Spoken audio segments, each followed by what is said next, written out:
So this is the actual viewpoint on the far west side of Lake Oesa. You can see little cabins and everything at the back.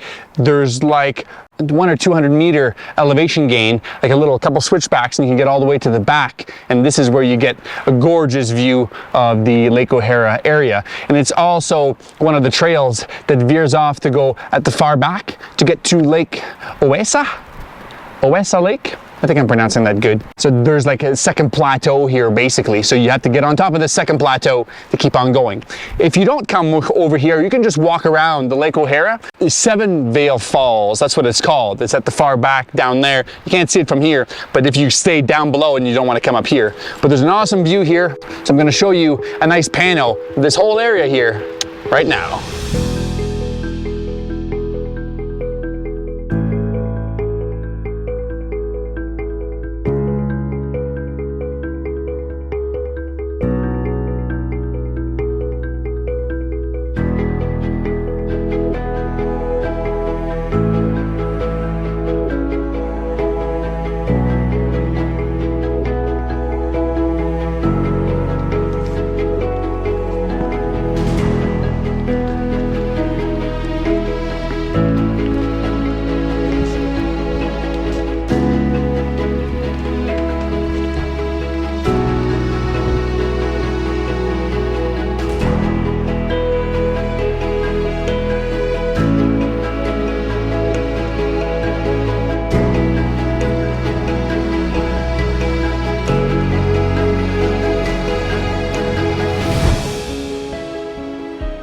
But between Lake Oesa and Lake Oesa, you're gonna hit this little tiny wooded area.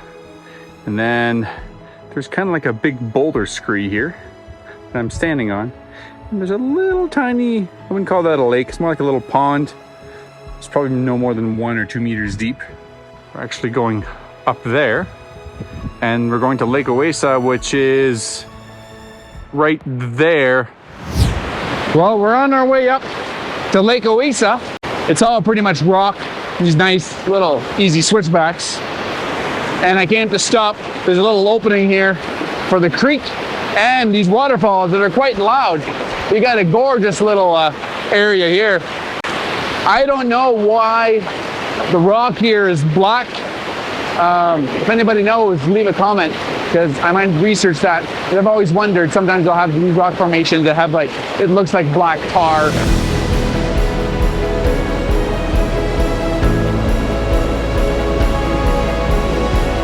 This is like the second tier of the waterfalls. Down there, it's more like a horsetail waterfall where everything just kind of follows. Here, there's actually like a gorge and a chute. It's quite nice. It's quite loud in here. I'm having a hard time even hearing myself talk. Nice and refreshing on a hike though. Woo!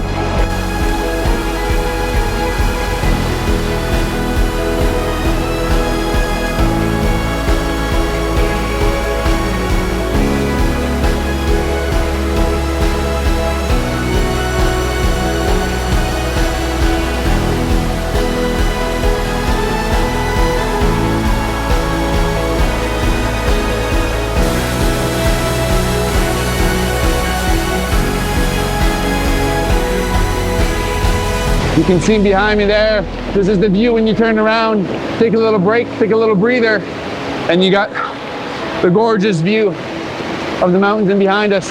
You can't see Lake Oesa anymore. Maybe once we get higher, we'll get another glimpse of the lake. So let's keep back up there.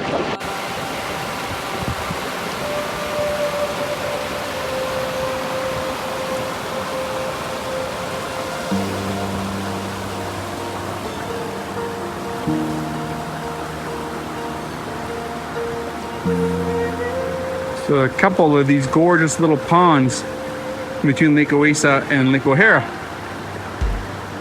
This is the one that's on the top of the waterfalls here. And you can see Mount Victoria, backside of it right here. We'll have a better view of that at Lake Oesa.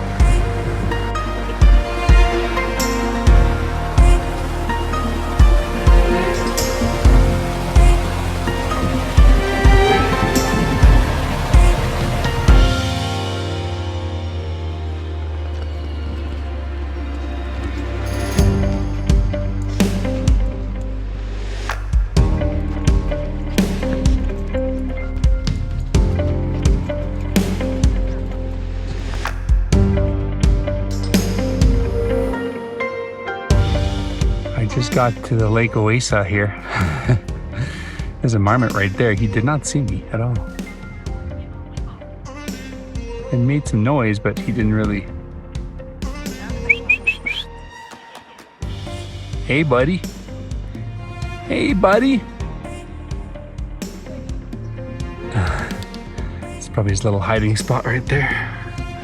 Either way, let's get one heck of a view. Lake Oesa.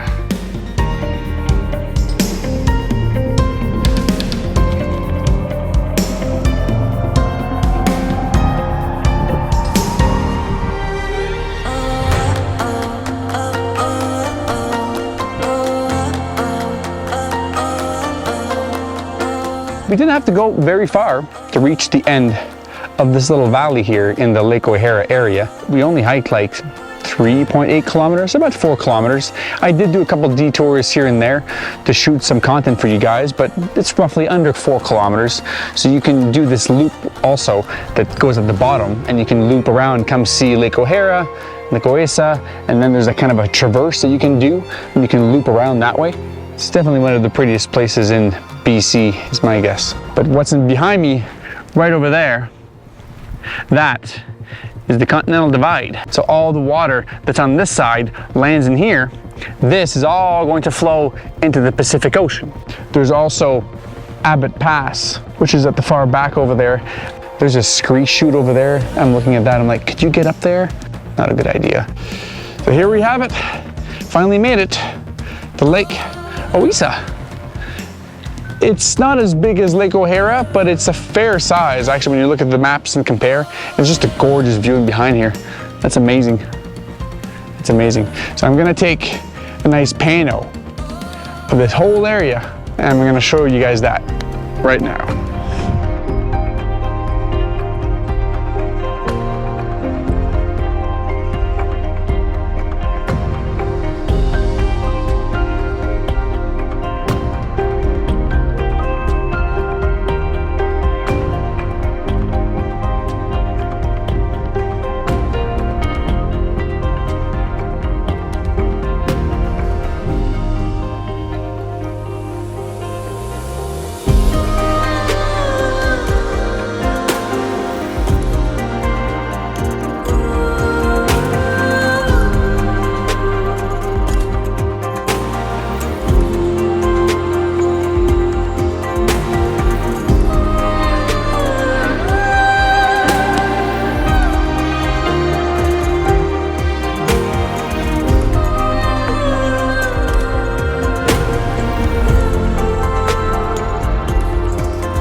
we're doing the traverse on the higher ground right in front of Mount Yukness, and a lot of bouldering. You have to use your hands a little bit here, but it's not that bad.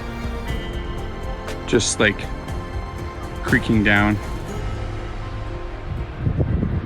Gorgeous views everywhere is here. These are the waterfalls that we just seen down there at the bottom. Get a good angle from here.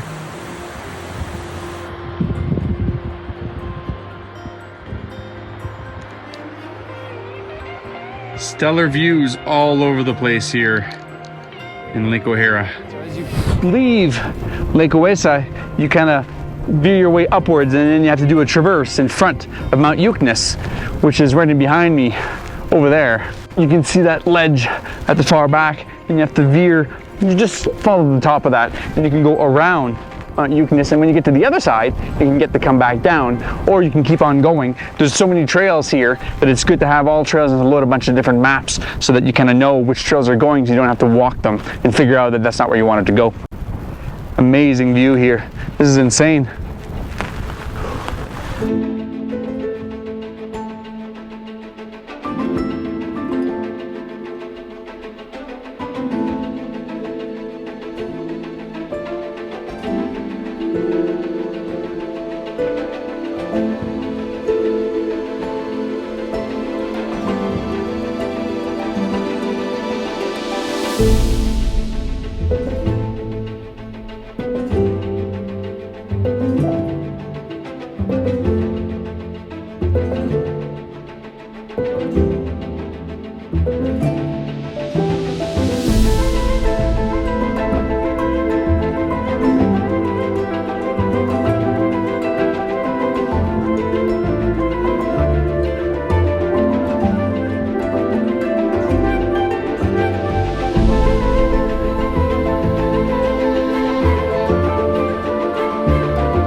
West side, Mount Yukness, you come down and it's a little bit like Lake Oesa, but it's just these slight smaller ponds, just a slew of different ponds goes on the other side. So we're heading down, following the trail down that way, heading back to Lake O'Hara.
So I'm standing in front of what they call the Opabin lookout. I know it's part of the Opabin Trail, and you kind of weave through this little extension on the way back around on the south side. And you get to see Lake Oesa at the far back, and there's a couple little ponds slash lakes at the far, and you can even see all the trails from here at a distance, where they're going up and how you get up there. Waxy Peaks is right in front of me here, and you can see the switchbacks of them going up, and then you kind of veer off through here, then right around there it kind of crosses over and it gets all the way to the top right there. And I think from there you can turn and get up the peaks right there. It's kind of crazy. There's even like an opening in the field back there. I don't know if that's a natural field. It looks like there's a road. It looks like it was man-made, like somebody cut some forest down there for maybe lodging or something, but it's pretty far away from the campground. But either way, this is definitely on the list of places to come and check out if you come to Lake Oesa, because it's a very famous classic viewpoint, classic picture anyways. Sweet. So I'm going to show you guys a better panoramic of this entire view here right now.